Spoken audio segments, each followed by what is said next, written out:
নমস্কার বন্ধুরা, তনুশ্রী রান্নাঘরে আপনাদের সকলকে স্বাগত জানাই। আশা করছি আপনারা সকলে ভালো আছেন, সুস্থ আছেন। তো আজকে আমি আপনাদেরকে বানিয়ে দেখাবো একদম বিয়েবাড়ির স্টাইলে মটন কষা রেসিপি। এই মটন কষা রেসিপি খেতে কিন্তু আমরা সকলেই খুব ভালোবাসি। তো বাড়িতে কিভাবে আমি এই মটন কষা রেসিপিটি বানাবো সেটাই আপনাদেরকে দেখাবো, খুবই সহজ পদ্ধতিতে আর খুবই অল্প উপকরণ দিয়ে এটা বানানো হয়ে যায়। বানানো কিন্তু ভীষণই সোজা। আপনারা স্টেপ বাই স্টেপ দেখতে থাকুন আমি কেমনভাবে এই মটন কষাটা বানাই। তাহলে চলুন ঝটপট শুরু করে দিই আজকের রেসিপি বিয়েবাড়ির স্টাইলে মটন কষা। বন্ধুরা, অনুষ্ঠান বাড়ির মতো মটন কষা আজকে আমি বানাবো। তো সেই জন্য দেখুন আমি এখানে মটন নিয়ে নিয়েছি 800 গ্রামের মতো। আপনারা যে পরিমাণে বানাবেন সেই অনুযায়ী মাংসটা নিয়ে নেবেন। তো এবার আমি মাংসটা ম্যারিনেট করব, তার জন্য আমি কিছু মশলা অ্যাড করব এতে। বন্ধুরা, প্রথমে দিয়ে দিচ্ছি লঙ্কার গুঁড়ো, ঝাল লঙ্কার যে গুঁড়োটা হয় দিয়ে দিলাম। দিয়ে দিচ্ছি হাফ চামচ কাশ্মীরি লঙ্কার গুঁড়ো, হাফ চামচেরও কম একটু হলুদ গুঁড়ো দিয়ে দিলাম। দিচ্ছি 1 চামচ জিরের গুঁড়ো, দিচ্ছি হাফ চামচ ধনের গুঁড়ো, দিয়ে দেব 2 চামচ সর্ষের তেল, 2 টেবিল চামচ সর্ষের তেল দিয়ে দিলাম। দিয়ে এবার এটাকে আমি ভালো করে কিন্তু মাখবো। এবার এটাকে সব মশলাগুলো মাংসের সাথে কিন্তু খুব ভালো করে মাখতে হবে। হাত দিয়ে অবশ্যই এইভাবে ভালো করে কিন্তু মাখতে হবে। যত ভালোভাবে ম্যারিনেট হবে মাংসর টেস্ট কিন্তু ততই ভালো হবে। তো এইভাবে সব মশলাগুলোকে একদম মাংসের গায়ে খুব সুন্দর করে আমি দেখুন লাগিয়ে দেবো। এইভাবে প্রতিটা মাংসের গায়ে যেন মশলাগুলো ভালোভাবে কোটিং হয়। তো এইভাবে প্রতিটা মাংসকে দেখুন একদম ভালো করে আমি মেখে নিচ্ছি।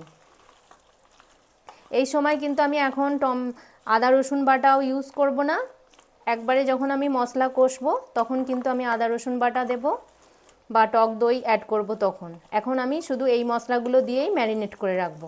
প্রতিটা মাংসের গায়ে কিন্তু খুব ভালোভাবে মশলাগুলো লেগে গেছে। তো এবার আমি এটাকে একটা থালা চাপা দিয়ে 1 ঘন্টা রেস্টে রাখবো। 1 ঘন্টা 2 ঘন্টা যত আপনাদের হাতে যদি সময় থাকে যতটা পারবেন এটাকে একটু ম্যারিনেট করে রেখে দেবার। যত বেশিক্ষণ রাখবেন মাংসর কিন্তু খুব ভালো টেস্টটা আসবে। তো আমার দেখুন ভালোভাবে কিন্তু মাখা হয়ে গেছে। একটা প্লেটে আমি চাপা দিয়ে দিচ্ছি, দিয়ে 1 ঘন্টা রেস্টে রাখছি। 1 ঘন্টা পর আমি ফিরে আসছি। বন্ধুরা, এবার মটন কষাটা আমি আরম্ভ করব। তো ম্যারিনেট করে আমি 1 ঘন্টা মাংসটা রেখে দিয়েছিলাম, 1 ঘন্টা হয়ে গেছে। এবার আমি মাংসটা তৈরি করব। তো তার জন্য আমি কড়াটা বসিয়ে দিয়েছি। কড়ার মধ্যে বেশ কিছুটা পরিমাণ আমি সর্ষের তেল দিয়ে দিচ্ছি। এই রান্নাটা কিন্তু সর্ষের তেলেই খেতে খুব ভালো হয়। তো সর্ষের তেলটা ভালো করে কিন্তু এবার কড়াই দিয়ে দিয়েছি, দিয়ে এবার ভালো করে গরম করে নেব। ভালোভাবে গরম হয়ে গেছে। এবার আমি ফোড়নের জন্য 2টো তেজপাতা দিয়ে দিলাম আর একটা শুকনো লঙ্কা দিয়ে দিলাম। দিয়ে কয়েক সেকেন্ড এটাকে তেলের সাথে একটু ভেজে নেব। খুব সুন্দর একটা গন্ধও বেরিয়েছে।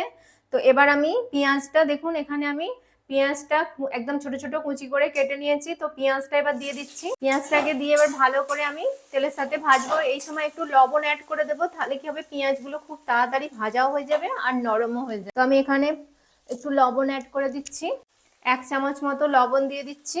লবণটা দিয়ে ভালো করে আবারও পেঁয়াজের সাথে মিশিয়ে নেব। নিয়ে পেঁয়াজটাকে একদম লাল লাল করে ভাজবো। ভাজা হয়ে গেছে। তো এবার আমি রসুনটা অ্যাড করে দেব। যে কোনো মটন রান্নায় রসুনটা কিন্তু একটু বেশি পরিমাণে ইউজ করতে হয়, এতে কিন্তু ফ্লেভারটা খুব সুন্দর আসে।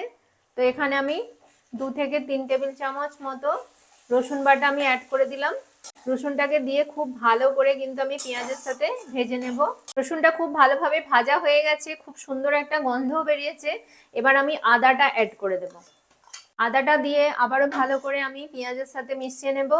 নিয়ে খুব ভালো করে কিন্তু আদাটাকে ভাজতে হবে যতক্ষণ না আদাটার কাঁচা গন্ধ চলে যায়। তো ভালো করে আমি এটাকে মিশিয়ে নিয়ে ভাজতে থাকবো। এই সময় গ্যাসের ফ্লেমটা কিন্তু মিডিয়ামে রাখতে হবে। খুব হাই দিয়ে দিলে কিন্তু একদমই মশলাটা পুড়ে যাবে।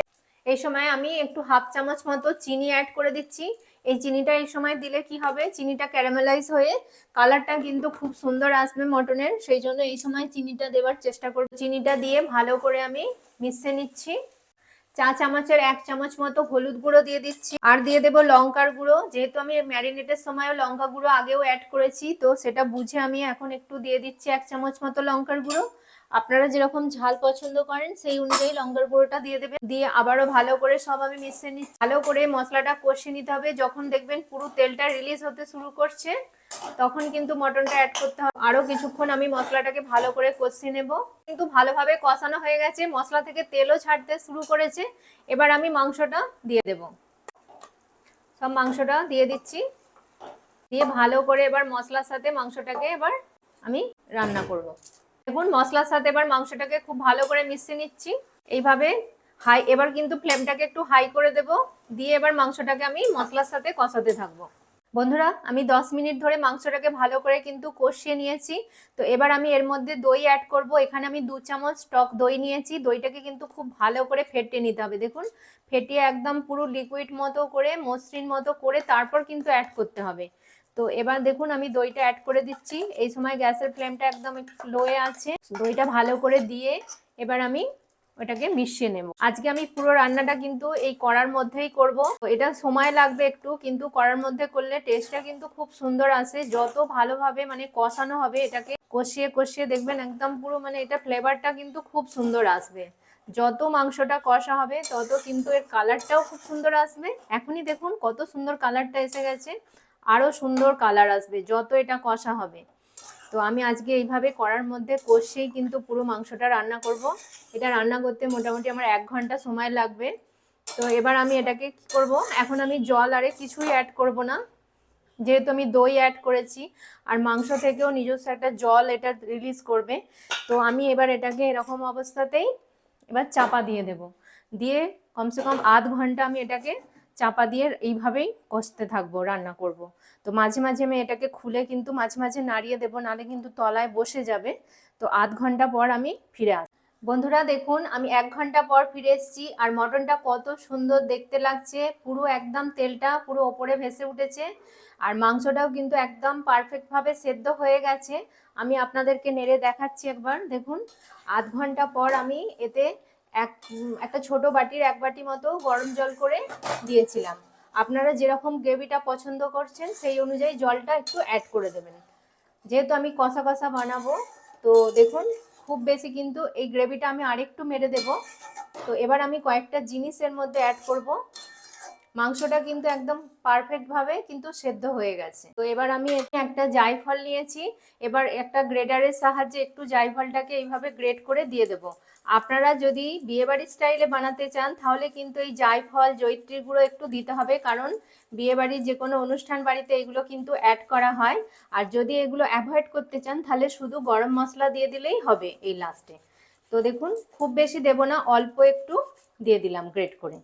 1 পিঞ্চ মতো দেখুন, অল্প একদম সামান্য জয়িত্রীর গুঁড়ো একটু দিয়ে দিচ্ছি। জয়িত্রীটাকে শুকনো খোলায় একটু টেলে নিয়ে সেটাকে আমি শিলে গুঁড়ো করে নিয়েছিলাম, সেটা দিয়ে দিলাম। খুবই সামান্য পরিমাণে দিচ্ছি, কিন্তু এতে ফ্লেভারটা খুব সুন্দর আসে। ছোট চামচের 1 চামচ মতো মিট মশলা দিয়ে দিচ্ছি। আর হাফ চামচ দিয়ে দিচ্ছি শাহি গরম মশলা। 1 চামচ ঘি দিয়ে দিচ্ছি। যে কোনো অনুষ্ঠান বাড়িতে কিন্তু একটু দেখবেন যে মটন কষাগুলো হয় একটু রিচ হয়।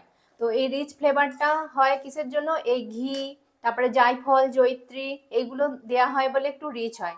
তো আমি যেহেতু আজকে অনুষ্ঠান বাড়ির স্টাইলেই বানাচ্ছি সেই জন্য একটু রিচ করলাম। আপনারা চাইলে এগুলোকে অ্যাভয়েড করে শুধু মাত্র লাস্টে গরম মশলাটা অ্যাড করে দিলেই হবে। তো দেখুন আমার একদম কিন্তু মটন কষা একদম রেডি। আমি এটাকে আর একটু মেরে নেব, নিয়ে এবার এটাকে আমি সার্ভ করব। বন্ধুরা আমি এবার সার্ভ করে দিচ্ছি। তো আমি ফ্রাইড রাইসের সাথে মটন কষা সার্ভ করছি। আপনারা যে কোনো মানে ফ্রাইড রাইস বলুন বা পোলাও বলুন, লুচি পরোটা সবের সাথেই কিন্তু এটা খুবই ভালো যায়। তো আমি সার্ভ করে দিয়েছি। দেখুন ফ্রাইড রাইসের সাথে আর কত সুন্দর লাগছে এটা দেখতে।